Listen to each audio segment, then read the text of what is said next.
മെഷീനാണ്. ഈ കാണുന്ന മെഷീനൊക്കെ ഓട്ടോമാറ്റിക് സ്പിന്നിങ് മെഷീനാണ്. ഇതിൽ ഫൈബർ ഫീഡ് ചെയ്ത് കൊടുക്കുക, അങ്ങനെ ഓട്ടോമാറ്റിക്കായിട്ട് കയറ് വരും. 70-75 തൊഴിലാളികൾ സ്ഥിരമായിട്ട് ഇവിടെ വർക്ക് ചെയ്യുന്നുണ്ട്, സംഘത്തിലും വീടുകളിലും കൂടെ. ബേപ്പൂരിയാണ്, അതിന് നല്ല ഡിമാൻഡ് ഉള്ളതാണ്. പക്ഷെ അത് കയറ് പിരിക്കാൻ ആളെ കിട്ടുന്നില്ലല്ലോ, ഇരുന്ന് പിരിക്കണ്ടേ. പുതിയ തലമുറയൊന്നും അതിലേക്ക് വരില്ലല്ലോ. സുവർണ്ണ നാര് എന്നൊക്കെ പറയുമല്ലോ, ആ നാര് എന്ന് പറയുന്നത് നമ്മൾ അഴുക്കിയെടുക്കുന്ന ആ തൊണ്ടിൻ്റെ ആ നാരാണ് ഏറ്റവും നല്ലത്. പ്രായം ചെന്ന ആളുകളൊക്കെ കൈകൊണ്ട് പിരിക്കുന്നുണ്ട്. ആ കയറിന് നല്ല ഡിമാൻഡ് തന്നെയാണ്. അതിന് പുറമെ ഞങ്ങൾ മാറ്റ് ഉണ്ടാക്കുന്നുണ്ട്. ഒരു തൊഴിലാളിക്ക് ഒറ്റയ്ക്ക് എടുക്കാൻ പറ്റുന്ന ഈറാട്ടുകളും ഉണ്ട്. ഓരോ തൊണ്ടെടുത്തിട്ട് അതിലേക്ക് ഇട്ട് കൊടുക്കണം. ചേരിച്ചോറിന് നല്ല ഡിമാൻഡാണ് ലോങ് ഫൈബറായിട്ട് വരുന്നത്. കോഴിക്കോട് ജില്ലയിൽ കടലുണ്ടി ഗ്രാമപഞ്ചായത്തിൽ കോഴിക്കോട് കയർ പ്രോജക്റ്റ് ഓഫീസിന് കീഴിലുള്ള ഒരു കടലുണ്ടി കയർ വ്യവസായ സഹകരണ സംഘമാണ്. 2002 ഈ കോട്ടക്കുന്ന് ഭാഗത്തേക്ക് ഈ സംഘം സ്ഥാപിച്ചത്. നമ്മൾ മെക്കനൈസേഷൻ കൊണ്ടുവന്ന്, പിന്നെ അഴുക്കത്തൊണ്ടില്ലാതെ പച്ചത്തൊണ്ടിന്ന് ഫൈബർ ഉൽപ്പാദിപ്പിക്കുന്ന ഒരു രീതിയിലേക്ക് മാറി.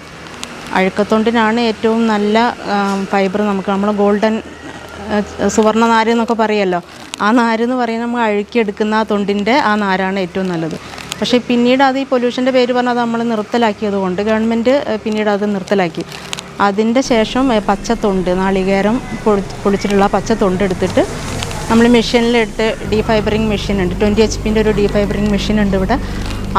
അതിന്ന് ഫൈബർ ഉണ്ടാക്കുക ചെയ്യുക. ആ ഫൈബർ ഉപയോഗിച്ചിട്ടാണ് ഇപ്പോൾ ഇവിടെ കയറ് പിരിക്കുന്നത്. 20 ASM മെഷീൻ, ഓട്ടോമാറ്റിക് സ്പിന്നിങ് മെഷീനാണ്. ഈ കാണുന്ന മെഷീനൊക്കെ ഓട്ടോമാറ്റിക് സ്പിന്നിങ് മെഷീനാണ്. ഇതിൽ ഫൈബർ ഫീഡ് ചെയ്ത് കൊടുക്കുക, അങ്ങനെ ഓട്ടോമാറ്റിക്കായിട്ട് കയറ് വരും. പിന്നീട് ഒരു ഇലക്ട്രോണിക് റാട്ടുകളുണ്ട്, ഈ റാട്ട് എന്ന് പറയും. അതിൽ പരമ്പരാഗത രീതിയിൽ റാട്ട് ഉപയോഗിച്ച് പണ്ട് കാലങ്ങളിൽ കൈകൊണ്ട് തിരിച്ചിട്ടായിരുന്നു കയറുണ്ടാക്കിയിരുന്നത്. അതിന് പകരമായിട്ട് ഇപ്പം ചെറിയൊരു മെഷീൻ എവിടെയെങ്കിലും ഒന്ന് ചുമരിൽ എവിടെയെങ്കിലും ഒന്ന് ഫിറ്റ് ചെയ്താൽ മതി. അത് വെച്ചിട്ട് ഒറ്റ തൊഴിലാളിക്ക് മാത്രമായിട്ട്, ഈ 3 തൊഴിലാളികൾ ചെയ്യുന്ന വർക്ക് ഒരു തൊഴിലാളിക്ക് ഒറ്റയ്ക്ക് എടുക്കാൻ പറ്റുന്ന ഈറാട്ടുകളും ഉണ്ട്. അതിവിടെ ഒരു 10-200ഓളം ഈറാട്ടുകൾ ഇവിടെ ഉണ്ട്. പക്ഷേ കൂടുതൽ തൊഴിലാളികളും നമ്മുടെ സംഘത്തിലൊരു 10-50 തൊഴിലാളികളാണ് സ്ഥിരമായിട്ട് വരുന്നത്. ബാക്കി ഞങ്ങളിവിടെ ഒരു ഫീൽഡിൽ വീടുകളിലേക്ക് കൊടുക്കും. ഞാൻ ഓരോ യൂണിറ്റായിട്ട് വർക്ക് ചെയ്യുന്നുണ്ട്. അവർക്ക് എല്ലാ ആനുകൂല്യങ്ങളും കൊടുക്കുന്നുണ്ട്. EPF, ESI അങ്ങനെയുള്ള ആനുകൂല്യങ്ങളെല്ലാം കൊടുക്കുന്നുണ്ട്. ക്ഷേമനിധി ഉണ്ട്. പിന്നെ വിവിധയിനം കയറുകൾ ബേപ്പൂരിയാണ് കൈപ്പിരി എന്ന് പറയുന്നത്. പിന്നീട് KMRY, ഈറാട്ടിൽ റാട്ട കൊയിലാണ്ടി, ഓട്ടോമാറ്റിക്കിൽ വൈക്കം കയറ്, പിന്നെ KMRY ആണ് അതിലെടുക്കുന്നുണ്ട്. അങ്ങനെ ഉള്ള 3-4 ഐറ്റം പഴം ചെന്ന ആളുകളൊക്കെ കൈകൊണ്ട് പിരിക്കുന്നുണ്ട്. ആ കയറിന് നല്ല ഡിമാൻഡ് തന്നെയാണ്. പക്ഷെ അത് കൂടുതൽ നമുക്ക് ഉൽപ്പാദിപ്പിക്കാൻ കഴിയില്ല. അതിൻ്റെ ഉൽപ്പാദന ചെലവും കൂലിയെല്ലാം കൂടുതലാണ്. റോട്ടറി ക്രഷ് ഉപയോഗിച്ചിട്ട് നന്നായിട്ട് ക്രഷ് ചെയ്തതിന് ശേഷം അതെടുത്തിട്ട് കൺവെയറിലേക്ക് വെച്ചെടുത്ത് കൺവെയറിൽ നിന്ന് ഓട്ടോമാറ്റിക്കായിട്ട് പോയി വില്ലോയിങ് മെഷീൻ ഉണ്ട്. ആ വില്ലോയിങ് മെഷീൻ കൂടെ പോയിട്ട് ഫൈബറായിട്ട് വരും. വിത്ത് വേറെയും വരും. ചേരിച്ചോറിന് നല്ല ഡിമാൻഡാണ്. ചേരിച്ചോറ് വളമാക്കി കൊടുക്കുന്നുണ്ട്. പിന്നെ ചകിരിച്ചോറ് മാത്രമായിട്ട് തന്നെ പോകുന്നുണ്ട്. പിന്നെ വിത്ത് കമ്പോസ്റ്റ് അതൊക്കെ ഉണ്ടാക്കുന്നുണ്ട്. തൊണ്ട് ചതച്ച് കൺവെയറിലിട്ട് ഫൈബറായി വന്നതിന് ശേഷം ആ ഫൈബർ ഉപയോഗിച്ചിട്ട് പിന്നീട് കയറുണ്ടാക്കുന്നുണ്ട്. അതിന് വിത്ത് സെപ്പറേറ്റ് പോകും, അത് വേറെ പോകും. പിന്നെ അതിൽ നിന്നുള്ള ഷോർട്ട് ഫൈബർ ഉണ്ടാവും, അത് വേറെ പോകും. അതിൽ ലോങ് ഫൈബർ വേറെ വരും. അങ്ങനെ 3 പ്രോസസ്സായി കൊണ്ടാണ് അത് വരുന്നത്. ആ ലോങ് ഫൈബറാണ് നമ്മൾ കയറ് ഉണ്ടാക്കുന്നതിന് വേണ്ടി ഉപയോഗിക്കുന്നത്.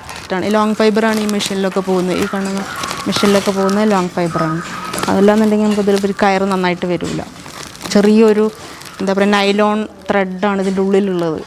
ആ ചെറിയ നാരിൻ്റെ ഉള്ളിൽ കൂടെ കറങ്ങിയിട്ട് വേണം ഈ കയറായിട്ടത് പിടിച്ചിട്ട് വരാൻ. 450 രൂപയാണ് ഇപ്പോൾ മിനിമം കൂലി. ലോക്കലായിട്ട് നമ്മൾ കൊടുക്കും. ഞാൻ കയർഫെഡിനേക്കാളും കൂടുതൽ വില കിട്ടുകയാണെങ്കിൽ കൊടുക്കും. അല്ലാതെ കുറഞ്ഞ വിലയ്ക്ക് നമുക്ക് കൊടുക്കാൻ പാടില്ല. അത് നമുക്ക് ഗ്രാൻഡ് സബ്സിഡിയൊക്കെ കിട്ടുന്നതാണ്. കയറ് വിൽക്കുന്നതിന് നമുക്ക് PMI ഗ്രാൻഡ് കിട്ടും. അപ്പോൾ ആ വിലയും കൂടെ കൂട്ടിയിട്ട് കൂടുതൽ കിട്ടുന്നതാണെങ്കിൽ പുറമെ കൊടുക്കാം. അങ്ങനെ പെർമിഷൻ കിട്ടും. നമ്മൾ എടുക്കണതിനനുസരിച്ച്. ഇവക്ക് ദിവസക്കൂലിയൊന്നുമല്ല. പിന്നെന്താ, ആദ്യം എടുത്ത കാര്യമൊന്നും ഇപ്പോൾ എടുക്കാൻ കഴിയില്ല. ആദ്യം പോയില്ലേ.